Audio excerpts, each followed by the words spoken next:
소비에트 러시아의 적백내전 발발과 승리. 볼셰비키들이 무력을 사용해 정권을 찬탈한 데에 대해 러시아 내에서 수많은 반대운동이 일어났다. 동시에 경제는 대혼란 상태에 접어들게 된다.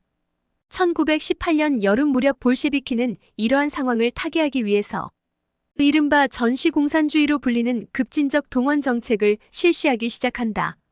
러시아는 1918년 여름부터 전면적인 내전에 돌입한다. 소위 백군이라고 불리우는 군인들은 초기에는 러시아의 굴복한 소비에트 정부에 대항하여 일어났고 적군의 러시아 통치에 도전했다. 동시에 수많은 소수민족들은 러시아로부터 자신들의 독립을 주장하며 걸기했다. 러시아의 수많은 적들은 그들의 봉기를 지원했다. 볼셰비키의 소비에트 러시아는 세계에서 고립되었고 절대 만만하지 않은 국내의 적들과 마주해야 했다.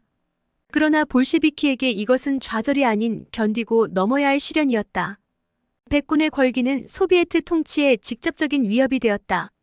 러시아의 반혁명주의자들은 군의 장교들, 카자크들, 다수의 중등학교 학생들과 식자층 청년들, 부르주아 계층과 극우파부터 사회혁명당원에 이르는 다양한 정치 집단을 규합했다. 사빈코프와 같은 인물도 소비에트 정부에 대항했고 노동자들도 참여했다.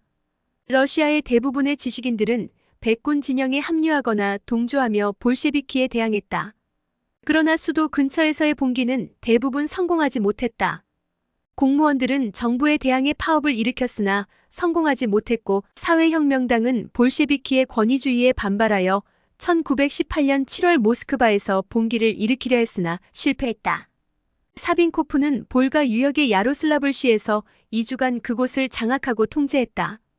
그러나 독일과의 휴전협정을 마무리하고 내전으로 군사력을 돌릴 수 있게 된 볼셰비키에 의해 대부분의 백군 봉기는 진압되었다. 사회혁명당원들은 테러를 통해 볼셰비키를 흔들려고 했고 8월에는 레닌에게 중상을 입히기도 했으나 근본적인 체제 변경을 바라기는 어려웠다.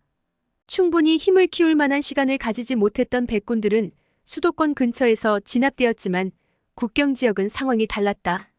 러시아 남부의 돈강, 쿠반강, 테렉강 유역에서는 반볼셰비키적 성향의 지방 카자크 정부가 들어섰다.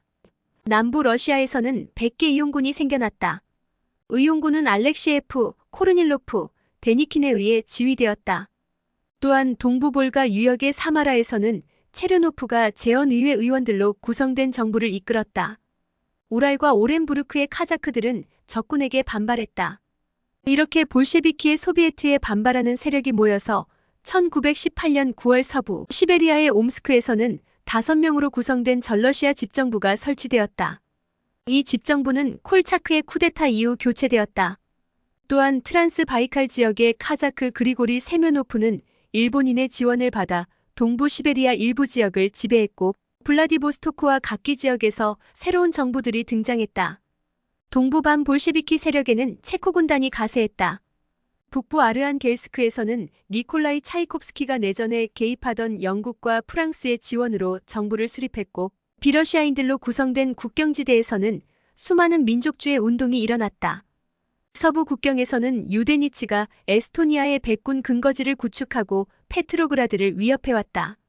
적백내전은 처음에는 백군에게 유리하게 전개되었다. 6월 말 무렵 사마라 정부의 백군은 신비르스크, 카잔, 우파를 장악했다. 적군은 반격하려 했으나 체코의 지원을 받는 콜차크의 백군, 데니킨의 백군과 먼저 싸워야만 했다. 시베리아에서 진격하던 콜차크 부대는 우랄의 페름을 차지하고 볼가 강 바로 앞까지 도달했다. 이 무렵 예카테린부르크의 볼셰비키는 전황이 급박하게 돌아가자 7월 16일 니콜라스 2세와 황후, 그들의 자식들을 살해한다. 레닌의 비밀 명령이라고 추정되는 이 사건으로 백군은 되찾아야 할 목표를 잃었다. 하지만 백군은 계속해서 공격해 들어왔다. 1919년 봄에 데니킨의 부대는 우크라이나 전역을 점령했고 모스크바로 진격해왔다. 10월에는 오류를 점령하고 모스크바 남부의 요충지 툴라에 접근했다. 동시에 유데니치는 에스토니아에서 페트로그라드로 진격하면서 10월 16일 페트로그라드로부터 약 48km 떨어진 가치나를 장악하고 옆도시 풀코보를 포위했다. 이러한 상황을 볼 때 페트로그라드와 모스크바는 백군의 수중에 떨어지기 직전이었다. 그러나 전세는 적군에게 기울었다. 유데니치의 공세는 수도를 목전에 두고 실패로 돌아갔다. 적군은 레프 트로츠키의 지도 아래 조직력과 지도력을 꾸준히 발전시켰고 백군인 콜차크와 데니킨 두 사람에 맞서 전세를 역전시켰다. 1918년 6월 볼셰비키는 징병제를 실시했다. 무력으로 억누르고 징병한 인원은 500만에 달하는 병력이었고 백군의 병력을 압도적인 차이로 눌렀다. 또한 228호 명령을 통해서 러시아 제국 출신 장교들을 영입했다. 우크라이나는 러시아로부터 독립하고자 했고 이를 폴란드가 지원하면서 두 국가 간의 전쟁이 발발했다. 우크라이나는 러시아의 일부라는 생각하에 많은 장교들이 적군에 가담하면서 적군의 지휘 역량이 상승하였다. 또한 적군은 조병창과 철도를 장악하고 있었기에 병력 수송과 보급면에서 백군을 압도할 수 있었다. 이러한 상황 속에서 백군의 콜차크는 1919년 말 적군에게 치명적인 패배를 당했고 1920년 2월 7일 볼셰비키에 의해서 처형당했다. 데니킨 장군은 1920년 3월 말에는 아조프해와 크림반도 지역으로까지 밀렸다. 백군의 위기인 상황에서 소비에트는 폴란드와 급작스러운 전쟁이 발발하면서 백군을 완전히 소탕하지 못했다.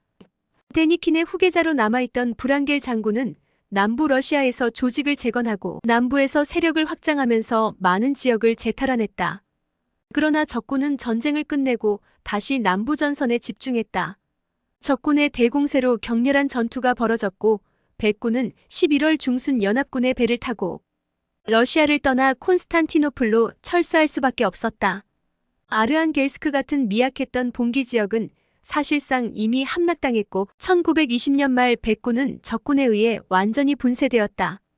적백내전은 소비에트의 승리로 끝났다.